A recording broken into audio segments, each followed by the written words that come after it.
Hello, welcome. Today is October 1st. My name is Jessie. Welcome to today's vlog, which is October 1st. Did I mention it's October 1st? The season of the witches, the season of the pumpkin, the season of all of us. October's objectively the best month of the year, right?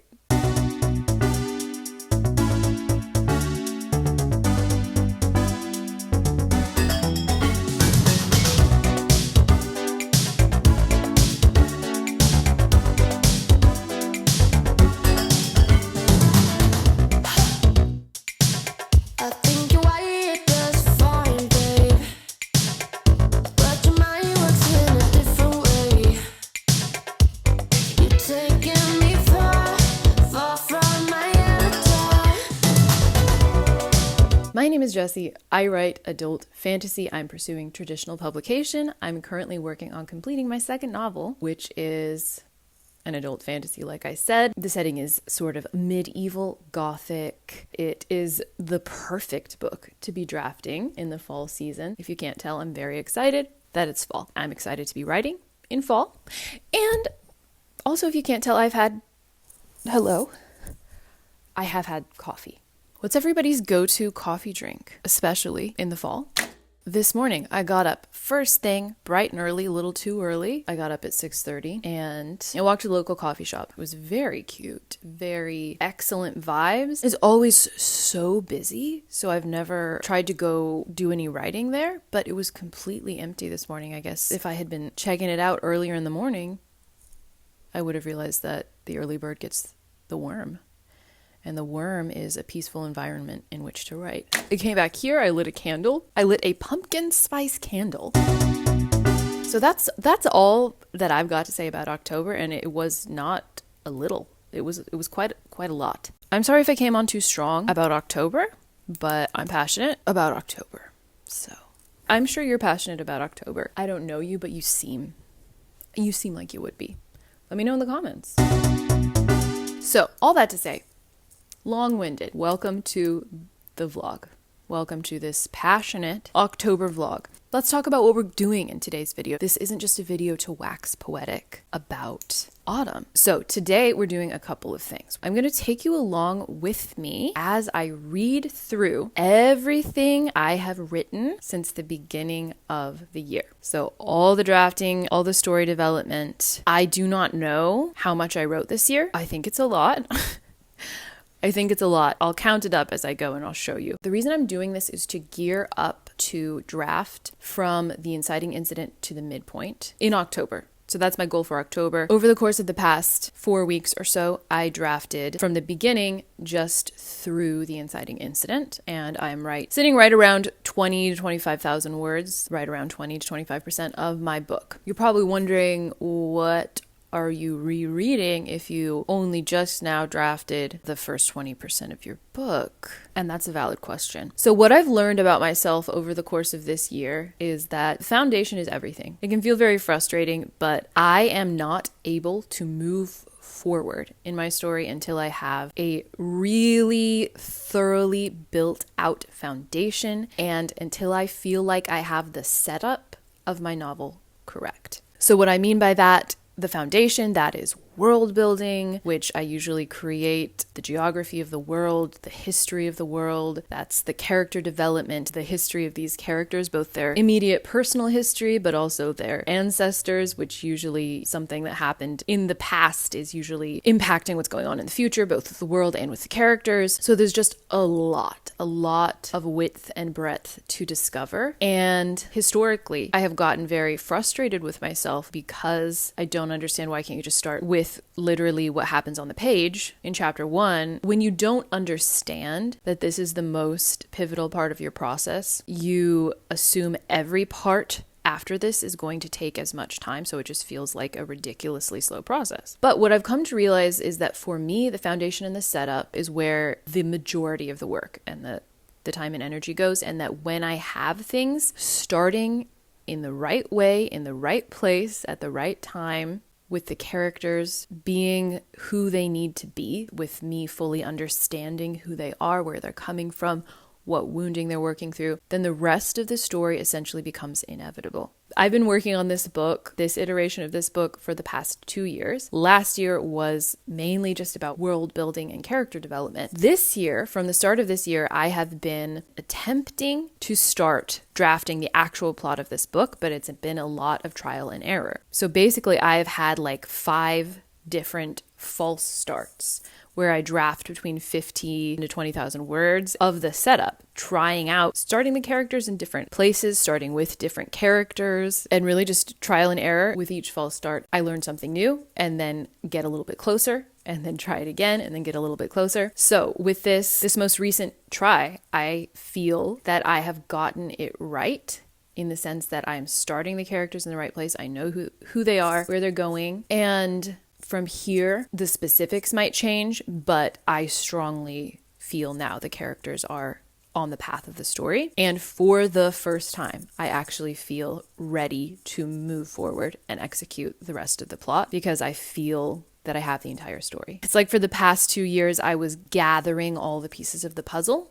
And now I can tell that I have them. Like I feel like I have something complete within my consciousness, and it's just a matter of executing it and discovering the specifics along the way. There's still plenty to discover, but I do feel ready to move forward and draft forward from here. So last month I drafted from the beginning to the inciting incident, and I am ready now to draft from the inciting incident to the midpoint. I want to read through everything that I've written this year to really just make sure I have a sense of everything that I'm working with, basically. I want to remind myself of any possible world building or plot things that I want to integrate further or pull out. So I basically just want to give myself all the context, all the foundation as I move forward in the book. I'm going to be talking about my goals for the last 3 months of the year. As we go, I will share how my read through is going, and then I'll share with you some of the goals I have planned. So let's start with goal number 1, possibly the largest, most significant goal, which is to finish the first draft of my book. So the breakdown of that is I've already drafted between 25,000 words. I did that in September. My objective is to draft about that much for the remaining 3 months of the year, assuming my book is going to be about 100,000 words. So each month I will aim for a word count of 20,000 to 25,000 words. And I'm also going to center each month around a specific plot point, which is the plot point I'll be aiming to get to with that word count goal. October will be focused on the midpoint. September will be focused on the dark night of the soul. December will be focused on the conclusion. That's my first Q4 goal, is to finish the draft of my book. So let's get into some reading. I started this read through on Monday. On Monday, I read through 45 pages. Yesterday, I read through 25 pages. We'll do the math. We'll start adding it up. Hopefully, I want to get through quite a bit more, because I don't know how much I wrote this year, but I think it was a lot. And so we need to pick up the pace, because I want to start my drafting next week. So anyway, let's go ahead. Let's find out. Let's find out what I wrote, and I'll check back in with you later.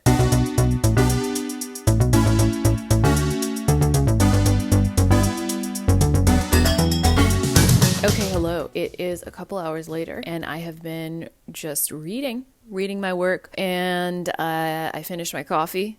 And I had to console myself with a cup of tea, but the tea really hit the spot. Let's do a little word count update. So far today, I have read 18,633 words. About 25 pages of that was just straight up scenes that I drafted. I wrote them so long ago, I didn't remember much about them, and that was delightful. That's the closest you can get to having perspective on your own work, and I was absolutely captivated by some of them. I was laughing.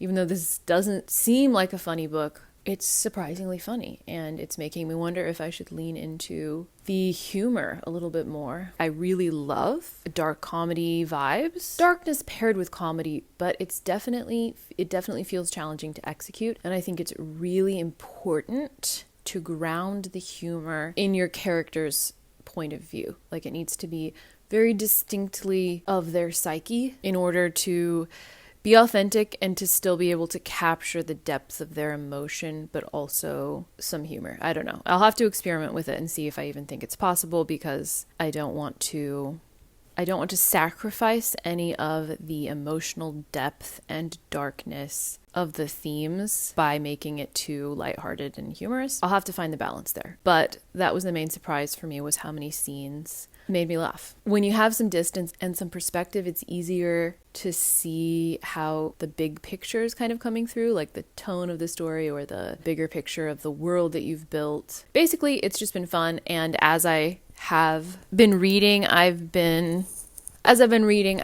taking notes. I think I took probably about 4 pages of notes, just noting down things that I really like and definitely want to keep moving forward or build on. That's another thing that I think is sometimes only possible when you have distance and perspective, is being able to discern what you really like. It can be really hard in the moment to discern what if you like what you're doing. So definitely gaining some clarity and perspective and enjoying it. I think I still have I am not even sure. I think what I've reread, I forgot to tell you, the total of what I've reread from the beginning of the week is 40,461 words, and that all has, I think, been since the beginning of the summer. I think I started reading what I drafted in June. So I still have much earlier stuff to get to. And then I think I'll probably also reread the first 20% of my latest iteration to lead me into continuing the draft. Let's talk about a couple more of my Q4 goals. So I already talked about my first goal, which is to finish my draft. My second goal is an authortube goal. So I have the goal to post 2 videos per month. This is definitely going to be a challenge for me because I have never posted consistently on YouTube, but I think it's going to be challenging enough, but also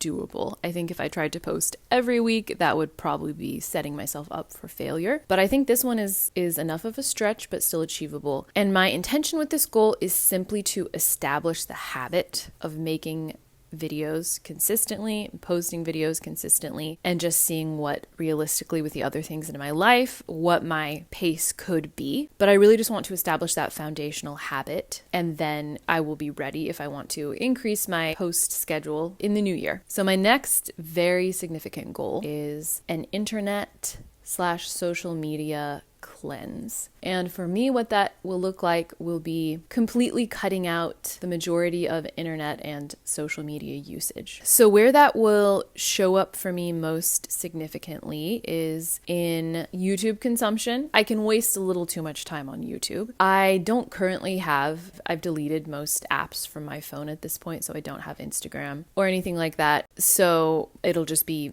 maintaining that. And then the other biggest place is that I'm going to cut out any listening time from my schedule, and for me that means no podcasts, no audiobooks. I'm still allowed to listen to music because I use music very intentionally as part of my creative process, and I don't listen to music that frequently just for recreation. Which brings me to the intention behind this goal is that I want to overall try to connect more deeply to myself, to my life, to the people in my life, connecting more deeply with place, as opposed to disconnecting, which I think is what a lot of social media and internet usage tends to be, for me at least. I use it as a means to numb, disconnect, dissociate, disengage for the most part, and that's just not conducive to good mental health and happiness. Particularly things that I use to multitask. So that's why listening is a big one for me. That's why podcasts and even audiobooks, which I'm cutting out, I usually find end up being detrimental because I use them to disconnect from whatever task I'm doing instead of being present with it. And I think that just kind of tends to be a slippery slope for me, tends to lead to an overall attitude of disconnecting from the moment. And I get to a place where I feel like I can't do anything without that buffer. And I think it comes from a fear of being present with yourself and what you're feeling. But the more you do it, the more you disconnect from your own experience of life, from your own energy levels. If you're kind of like using this media outside of yourself to help you get through things that you don't want to do or experiences you don't want to be present for, then you're consistently disconnecting from your own energy source and your own motivation And I just find that the more I do that, the more drained and lethargic I feel, and the more my anxiety just kind of builds to a low hum without me noticing. That's the intention behind that goal, is to be more present and connect more deeply. And I feel like there's this whole rhetoric about needing to refill the creative well. And I think maybe we overestimate the necessity of that a little bit and use it as an excuse to not be present with our own thoughts and fully process everything we've taken in. Because if you think about the amount that we have consumed simply by living in the modern world and being exposed to all the media that we've been exposed to, our well is poisoned potentially. And we might need to give our well more credit for being able to produce its own water. Yeah, think about that. Why are we refilling a well? A well doesn't need to be refilled externally. The water in a well arises up from the earth, and it doesn't have to be filled.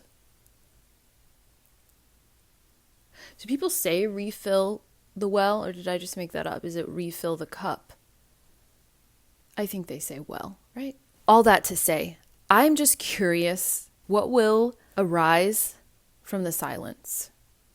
I'm curious about what will I be able to hear when I'm no longer just taking in other people's voices constantly, and wondering how much more deeply I'll be able to process everything in life when there isn't constant noise halting the processing, halting the deep thought that I think is necessary for creativity in particular. So those are my big goals for the remaining months of 2025. To recap my goals, we are finishing the first draft of my novel. We are posting 2 YouTube videos a month. Subscribe if you'd like to see those. And we are doing the internet social media detox. Let me know in the comments what your goals are for the end of the year. Are you finishing your book? Okay, so I'm probably done reading for today. I might read a little more this afternoon, but I will finish up the reading and update you when I finish that up. It's a couple days later, and I have completed my read through of everything I've written this year. Okay, so on Wednesday, I had read 43,461 words in total. Since then, over the course of the past couple of days, I have read 60,191 additional words, which brings us to a total of 103,652 words. It's not counting the 20,000 of my most recent iteration that I drafted in the past 4 weeks. I wasn't quite ready to reread that. I felt like I needed some more distance. That's also not counting a lot of documents that were mainly just like brainstorming and thinking out loud. I was not about to reread all of that. I'm feeling very excited to move forward and also acknowledging all the work that I've put in. I'm excited to complete the first draft of this book, hopefully by the end of the year. I'm going to go ahead and end the video here, and I'll update you in the next one. Until then, good luck with your writing. Thanks for watching.